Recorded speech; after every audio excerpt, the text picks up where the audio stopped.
Entonces Kant dice, si el sentido cotidiano, y por favor tomen mucha atención ya, si el sentido cotidiano no puede explicar cómo es posible la ciencia, voy a hacer algo muy similar a lo que hizo un señor llamado Nicolás Copérnico, el antiguo o el renacentista astrónomo que una vez hablamos, me acuerdo muy bien. Copérnico, al no poder explicar el movimiento de planetas, supuso que sería mejor si ponemos a la Tierra en medio y al Sol ponerlo a girar alrededor de la Tierra. Entonces, el Sol va a estar en el centro y la Tierra va a girar alrededor. Por tanto, la Tierra va a estar determinada por las condiciones del Sol. Entonces, lo que hace Copérnico es un giro, ¿no es cierto? La Tierra estaba en el medio y Copérnico sostuvo que sería mejor poner al Sol en medio, de tal manera que la Tierra va a estar determinada por el Sol. Por ejemplo, en la Tierra hay calor por el Sol, que le da calor. Yo voy a hacer lo mismo, dice Kant, pero en el campo de la teoría del conocimiento. En vez de suponer que el centro es el objeto, como lo afirmó o lo afirma la vida cotidiana, y que el sujeto solo mira, voy a hacer al revés.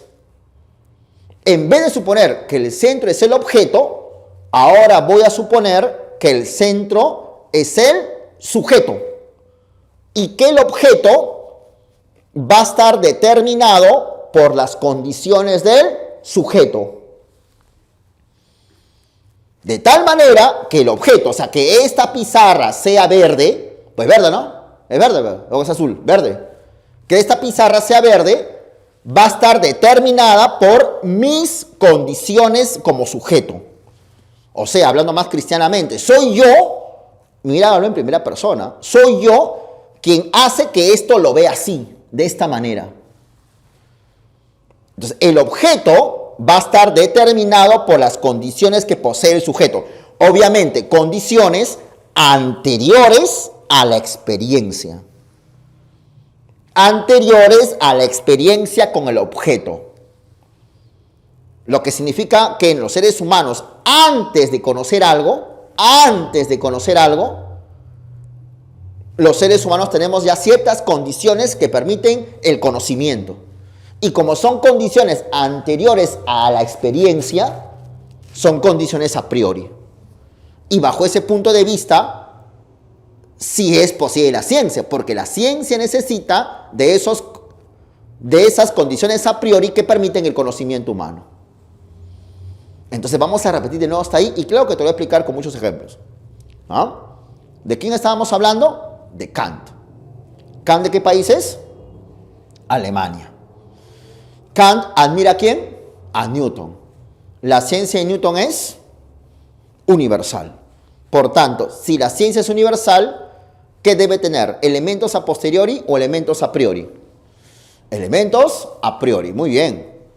Kant escribe una obra. ¿Cómo se llama la obra de Kant? Crítica de la razón pura. En esa obra, Kant elabora una pregunta. ¿Qué pregunta es? ¿Cómo es posible la ciencia? Para ello responde. La primera respuesta es de la vida cotidiana, ¿no es cierto? Entonces, la vida cotidiana me hace considerar de que el centro es el sujeto del objeto, el objeto. Y que solamente nosotros miramos las cosas pasivamente. Si yo veo una pared blanca es porque es blanca, ¿no? ¿No es cierto? Para el sentido cotidiano, para la vida cotidiana, ¿podemos conocer cómo son las cosas realmente o no? Sí, porque si yo me como una torta de chocolate y la torta de chocolate es dulce, es porque realmente es dulce. Pero si el conocimiento fuera así efectivamente, como lo plantea la vida cotidiana, ¿sería posible que haya algún elemento a priori? No, porque si el hombre solamente mira, todo el conocimiento, todo sería a posteriori. Y sería imposible la ciencia, ya que la ciencia, para que sea universal, necesita componentes a priori. Respuesta final, la vida cotidiana no responde nada. Entonces Kant dice de que va a imitar a un señor. ¿A quién va a imitar? Copérnico. ¿Qué hizo Copérnico? Él no podía explicar el movimiento de planetas. Kant consideró que sería mejor si ponemos aquí en el medio a la Tierra o al Sol. Al Sol, ¿no? Al Sol. Y la Tierra va a estar determinada por el Sol. ¿Por qué la Tierra tiene calor? Porque el Sol tiene calor y le da calor a la Tierra. Del mismo modo, en vez de suponer que el centro es el objeto, ¿cierto? Como se creía, ahora va a ser al revés. Ahora el centro va a ser el sujeto y el objeto va a estar determinado por las condiciones del sujeto. Bajo ese punto de vista, el sujeto ya tiene ciertas condiciones que permiten el conocimiento, condiciones anteriores a la experiencia. Bajo ese punto de vista, es posible que hayan alguna categoría, alguna forma, alguna ley, alguna condición a priori o no. Sí, porque antes de la experiencia el sujeto ya tiene ciertas condiciones que van a permitir el conocimiento. Y como son a priori, van a garantizar que ese conocimiento sea universal. De tal manera que todo lo que conocemos, que conozco que esta pared es amarilla, que esta pizarra es verde, que esta pizarra es lisa, que un señor se está moviendo de aquí por acá, más allá hay automóviles que están pasando por la avenida, el techo es blanco, acá esta luz es blanca, ya todo lo que yo conozco, esto, porque yo conozco que esto es verde, tú también, ¿no? Todo lo que yo conozco va a estar determinado por mis condiciones a priori. Y eso te lleva a una conclusión, que si todo lo que conozco, mira cómo yo hablo en primera persona y te invito a que digas también lo mismo, hables en primera persona. Si todo lo que yo conozco, esto, está determinado por mí, por mi mente, si quieres así, entonces, ¿así será el mundo en realidad?